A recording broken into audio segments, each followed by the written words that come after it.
Right, so rocket drain, portable drain, whatever we would like to call it. We call it rocket drain because rocket is the manufacturer. So our patient has a permanent drain. Sometimes we do this as prophylactic or for just to try to manage the drainage at home, and the patient does not need to be admitted on a ward purely because of that. Reason of admission of this patient is not relevant at the moment for this training session, but we do have a rocket drain that needs to be drained regularly. In order to do that, we do have a pack, and this is the most clever pack you guys are gonna ever see because everything that you need for this procedure is in here. We don't need a sterile procedure, however, as aseptic as we can. It's gonna be a bit noisy.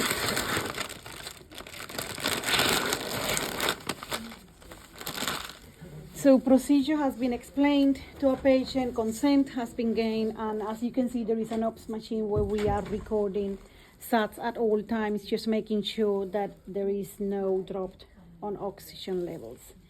The first thing we are going to do is, this is our drainage bag, and sometimes you can find a bottle.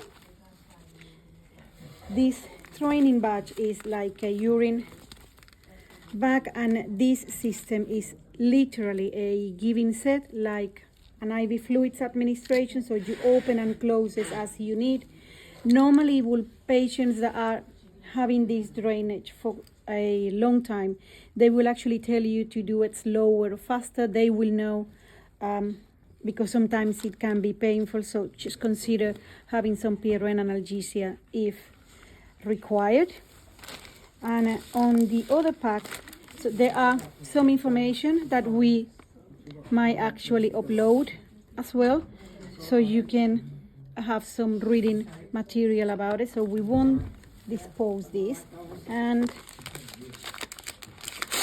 oh, right, okay, so we have a comparison. So this one is exactly the same. It says rocket as well, but instead of a bag, has a bottle. So the kits inside are the same. We are not going to open it, but please be aware that you can come across with either a bottle or a bag. All right?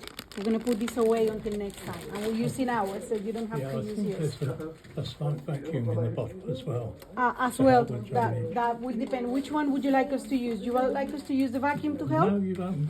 Let's go. We can always see if this one doesn't work on free drainage, and we can use the vacuum. No, Yeah? You go for it. So both of the bags has a massive, don't ask me why, but I can actually fit myself in there probably. Yellow bag that we're going to use for disposal.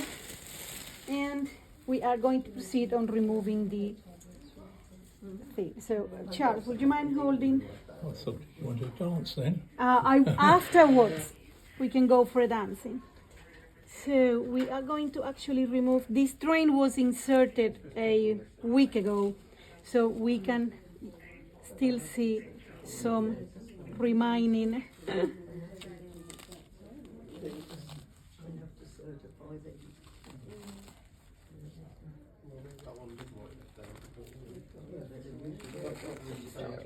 Just tape.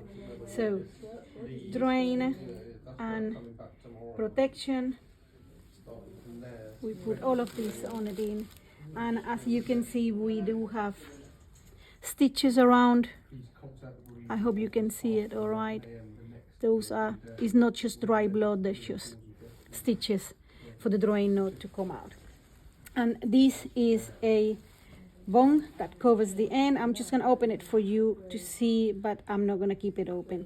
There is a hole in there, and this clicks and clamp. Can you hear? So pretty much that's the way it stays closed. Once we open this package, what we have on this package is pretty much everything that we then need, including alcohol wipe, clean gloves, and a new dressing. And the dressing actually comes in the right order. I'll show you in a minute. So I'm just gonna use my clean gloves.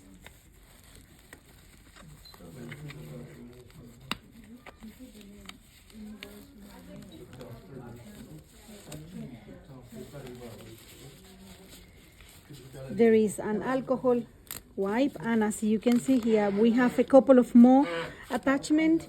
We actually might not need it, or we might. That would depend on how this end is from insertion. They might just have a different tip, and you might need to use a middle piece attachment in order to connect the drainage on the back. So we have an alcohol wipe, and we have this tip. So the hole that you see on the other end, this just gets inserted inside. And we will just remove it. This goes on the bin because, as you can see, we have a new one in there. We'll clean. And then we will introduce one inside the other.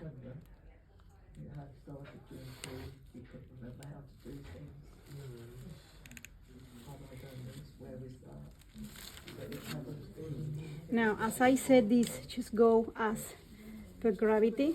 So we open the drain. There is not much coming. So I didn't want it to open our patient's bottle, so he wouldn't use it. But as per gravity, nothing is coming out. As you can see, that the line is actually empty. Oxygen levels remain stable, and there is no increase on any short of breath. Would you mind taking a deep breath for me? So it doesn't swing at all. So we unfortunately will have to open the other kit just to get the vacuum bottle, see if that provides more support. So as we did say, we're going to use this other drainage system that has a bottle. The bottle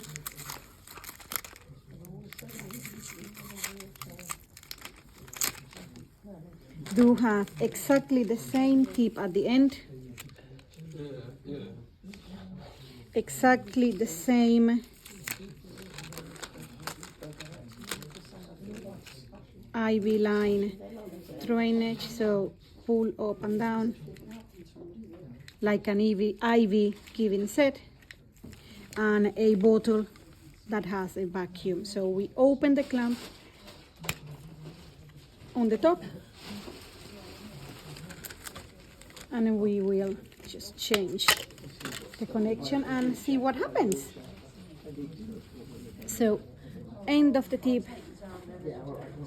here, and we click, and we are going to open. So the patient mentioned that the district nurses did it and not much came out. Can you see how slightly starts to come out? It won't be much, because despite of the vacuum on the bottle, if there isn't much to drain, it won't. So you can place the bottle on the floor. Monitor for any increase on shortness of breath, drops on the SATs, or any pain or discomfort. Graham, how are we doing? Yeah, okay. All right? Yeah. So as you can see, there's pretty much nothing coming out. But at least now we can see that it's just swinging. Can you try to give us a cough? Which has no impact.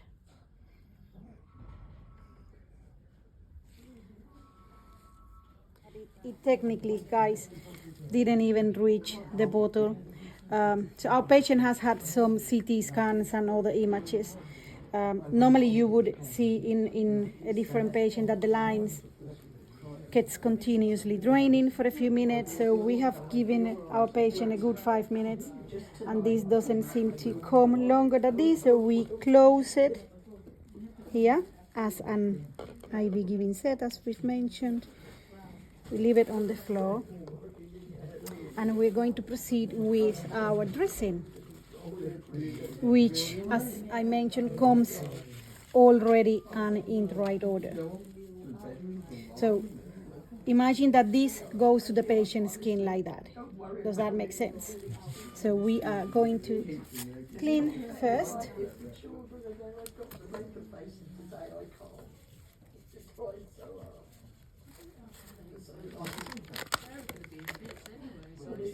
This huge gloves are a bit uncomfortable.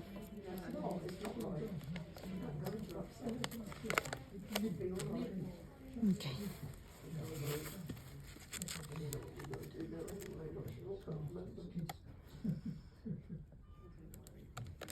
Got it.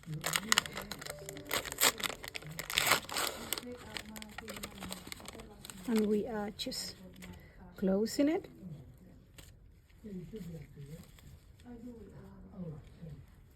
So it goes in and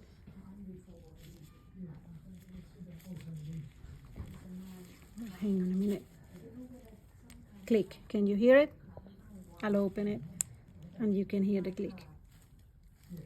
And it stays the way it is, and all of this that has been actually closed goes on this huge, impressive and amazing rubbish bag. And they will go in the order that we are. So all of these pieces that are left are not necessary. So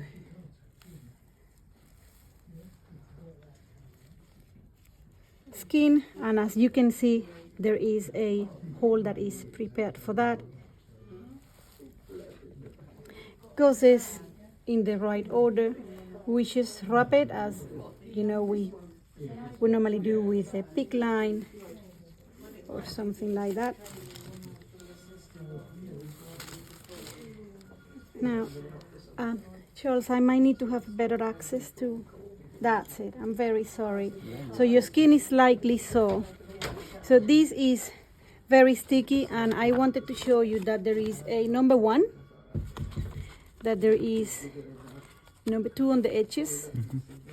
Let me show you better. Number two, and there is a number three. That is, I know it sounds stupid, but it's kind of the order of removing the plastic. So number one, and is the sticky area is over there. So we make sure this is well wrapped, and we just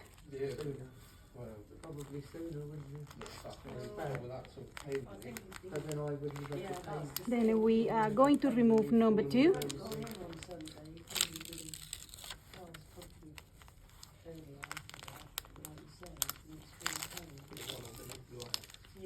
And then we lastly remove number three.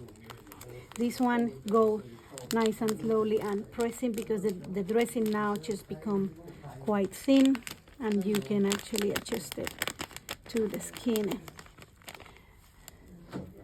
in case that our patient goes to the toilet. So it's meant to be, as you can see, very much waterproof. So I'm going to pull off the skin on top, just not to cause any